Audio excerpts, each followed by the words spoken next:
I'm filming this on December 31st of 2021, so by the time you watch this, it should be 2022, so Happy New Year. I wrote these thoughts down back in March of 2021, and I feel like it's an appropriate time to now put this video out there because 2022 is literally hours away. Now, these obviously are not set in stone. I'm not trying to call myself some kind of like psychic predictor of astrology. These are just like what I feel like might be some trends or like some themes that might be occurring in 2022. This is based off of the numerology of 2022 and certain transits that are going to be occurring this year. To understand what I'm going to be talking about regarding 2022, we have to go back to 2020. 2020 was obviously led by the number 22, which I guess in a sense, because of that, this entire decade is going to be led by the number 22. 22 in numerology is known as the master builder. And this number is about stability because it creates the number 4, because 2 plus 2 equals 4. And 4 is stability, but 22 creates that stability through the doubling of the 2. And now 2 is ruled by the moon. So the stability of the 4 that is created with the 22 is more of an emotional stability because the 2 is about balance because it rules oppositions. So oppositions create an awareness within ourselves because we have to acknowledge these oppositions. It makes us acknowledge the splits in life and within ourselves. 22 does that 2 work of acknowledging and trying to balance out oppositions and reflecting on them emotionally. It like doubles that energy. The 22 in 2020 was really about reflecting on emotions and internally balancing them out, trying to find harmony within ourselves and find congruency within ourselves. All that introspection and that balancing was doubled in 2020 because of the 22 that we were being led by. It also focused on harmonizing with others because that's what the 2 represents. The 2 is all about balance, and we find balance in relationships, in mirroring that kind of reflection with other people and how other people mirror you and how you mirror them, that back and forth dynamic and that balance.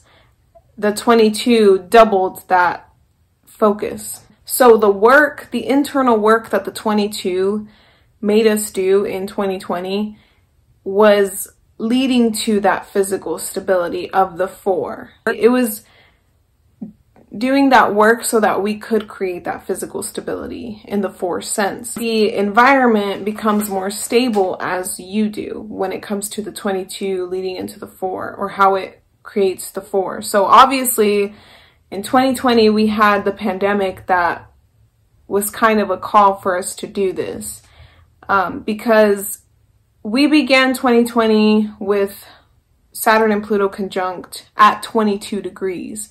So this number was significant in 2020. And Saturn and Pluto conjunct called for a major purge, but also there was a fear of letting go. There was a fear of letting go of what was already stable and what was already established and secure because it was in Capricorn. Capricorn is all about what is already established and secure, but Saturn and Pluto conjunct, it was like that had to change, that had to crumble down. And there was a resistance to that, but at the same time, there was like an inner call for that. So it created this like weird tension where we wanted change, we wanted to transform, but we were also afraid of it. And obviously I'm speaking in general terms. I'm not saying that everybody was like this, but this is just my interpretation again of these transits. And we also began 2020 with a Cancer full moon, which was opposing that Saturn-Pluto conjunction. So again, Cancer was ruled by the number 4, the 4th house, that security, that stability. So that opposition set the tone for 2020. And when the pandemic hit, we all had to let go of some aspect of our established security and how that made us feel emotionally secure, which obviously was very hard. And we were forced to stay home. Again, Cancer, full moon, Saturn, opposite Saturn and Pluto. There was a lot of fear there, but it was also a chance for us to turn inwards. That's kind of what was forced upon us, is this introspection, because we were meant to find that stability within ourselves, because that 22 is like the doubling of the moon, of that Cancer full moon, and Pluto and Saturn are about mastering that security. And then obviously in 2020, with that doubling of the two, we were more concerned with others. So, you know, the social justice movements like the Black Lives Matter rose again. And I think that Saturn in Aquarius definitely helped that become bigger, because we also focused more on social and economic disparities and how unprepared we were for the pandemic, and you know, the things that were set in place to kind of keep others safe, and how there was a lack of necessities going around. So all of that was a focus. Again, focus on others, focus on how we are supporting others. And then Saturn in Aquarius really helped that to kind of flourish and be a focus for us. And then being home, obviously for some people, not everybody, but with that Cancer full moon and creating the 4 of stability with the 22, that helped us connect to our families, or at least put a focus or emphasis on those closest relationships to us, those really interpersonal connections, and how we balanced ourselves in the face of crisis. That's really what it was about. It's like, how are you able to balance yourself in the face of that crisis? How are you able to master your emotions so that you yourself are your own stability? It doesn't always have to be physical. It comes from within. And when you're stable within yourself, or congruent within yourself, that reflects itself in your external stability. Now, obviously things were outside of our control, but that was kind of the test, is despite all this external chaos, can you still remain resilient emotionally? And that comes from, again, that introspection of the 22 and the understanding of your own emotions. So I think it's just kind of interesting that that was all occurring and we were forced to stay home, you know, like it was creating that 22-4, which was all about the home and emotional stability.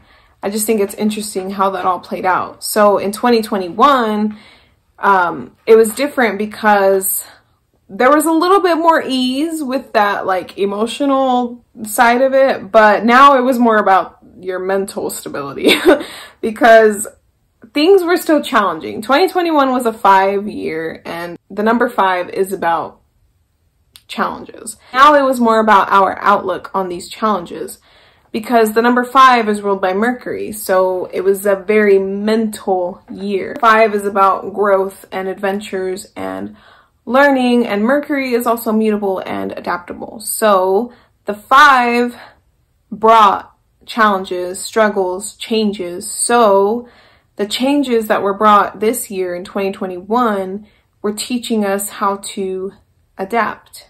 So we had already faced the huge emotional crisis of 2020, and now it was more about how our mental perceptions of these changes can adapt to what's occurring, to the challenges that come up. So we had to learn to go with the flow, to accept change and instability, because that's what the 5 brings. And it was also about kind of trying to mentally help ourselves come out of an analysis paralysis. So now, 2022. Now, again, this is not set in stone. This is just based off of like what I've thought about for 2020 and the 2021 transits and themes. This is kind of just what I feel like might be a theme for 2022. So it goes back to the energy of 2020, but it's now stronger because we're more capable of handling it. Because the number 2 becomes tripled, and any number that is tripled creates the Trinity. So the Trinity is regenerative. It's ultimate stability. Like, this is where we actually achieve the stability that we were trying to achieve back in 2020, because it becomes the number 6, which is ruled by Venus, which Venus and the number 6 is perfect harmony and balance. Now, I'm not saying that this year is going to be perfect. I don't even want to go into this year thinking that, oh, it's going to be a good year, because I feel like we all did that back in 2019 for 2020, because it was a new decade, and obviously that ended up being like completely different than I'm sure we all expected. In other words, I'm just saying let's hope for the best for now. But anyways, now with what we were trying to like build in 2020 and how we were trying to adapt in 2021, I think that that might kind of come into more of an alignment in 2022, because now it's like the emotions, the mind, and now Venus is like a physical element. I think that that might all come into alignment, like a interesting trinity. So a better balance within ourselves. Venus is about our self-worth and value and our security. So that all becomes regenerative in 2022. It's being able to be more secure within yourself, because hopefully 2020 helped us to purge through that emotional fear, and 2021 hopefully helped us to adapt our outlook to change and helped us to mentally navigate these challenges. So now we're in a state of feeling self-supportive and self-secure. And that harmony that we were trying to achieve with others in 2020, I think might be a little bit easier to navigate this year. Because again, it's Venus, it's number 6, and we can love other people more, or at least be more tolerant towards others, because hopefully these past 2 years and the themes of these past 2 years have helped us do that within ourselves. So we can be more supportive of others because we know how to support ourselves now. We can learn how to create beauty or see beauty in things despite the crises that are happening. So 2022 is more self-nurturing. It's more about loving yourself, and it's also, again, about loving in general, so nurturing those relationships that are closest to you. 2020 was also about physical security, so now in 2022, it's like we might be able to enjoy it a little bit more. At least appreciate what we have more, or invest where we can or where we feel like we should, and also utilize our resources more effectively. Now, the reason why I'm saying like these might be some themes, there's some transits that are gonna kind of play into this. So obviously we're beginning the year with a new moon in Capricorn and Venus retrograde in Capricorn, with Pluto conjunct Venus retrograde in Capricorn. So Venus conjunct Pluto retrograde especially is all about transforming our sense of self-worth and value, transforming how we utilize our resources and our assets. So there's a big focus on money and resources here, and beginning this year with like a redoing of that, because it's retrograde, a reflection of that, that's going to set the theme.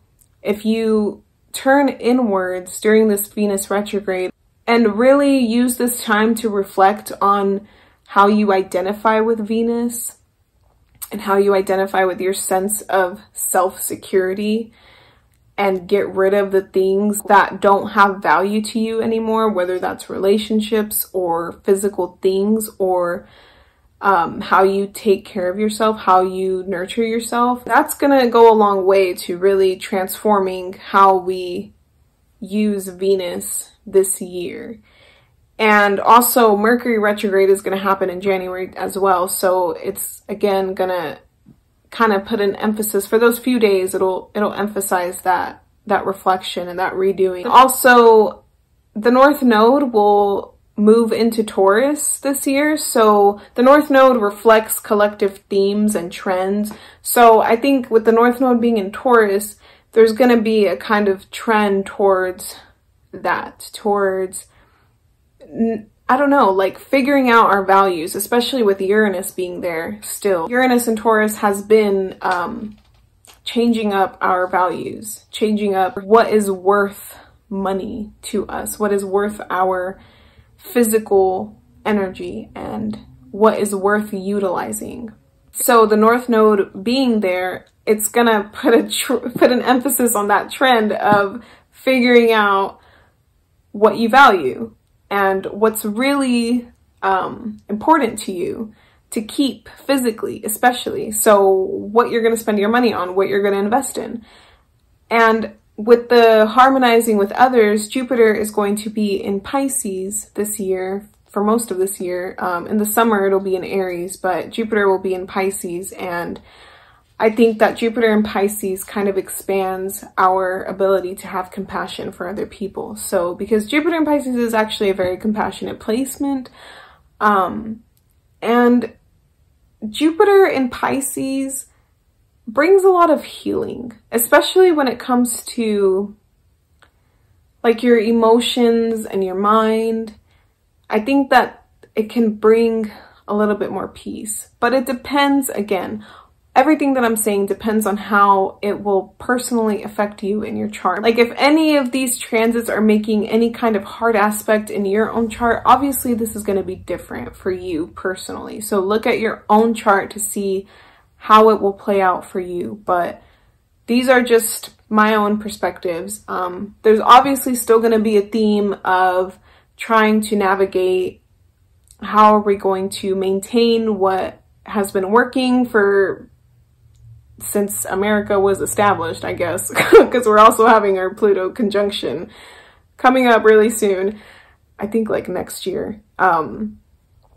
And what needs to change, because we're still having that Saturn-Uranus square between Saturn in Aquarius and Uranus in Taurus. So we're still dealing with that. It's not like it's gonna be easy this year. I just think maybe these are some things to consider and reflect on, because I don't know. For me personally, 2022 feels like it might be different, or at least different in the sense that the focus is going to be more about Venusian things, especially like our money and our resources and how we relate with other people, and how that is a reflection of how well we're taking care of ourselves and how well we're understanding ourselves and figuring out our own self-security and self-love, self-value, all that stuff. So hopefully this was interesting to you. I'm hoping for the best for everybody.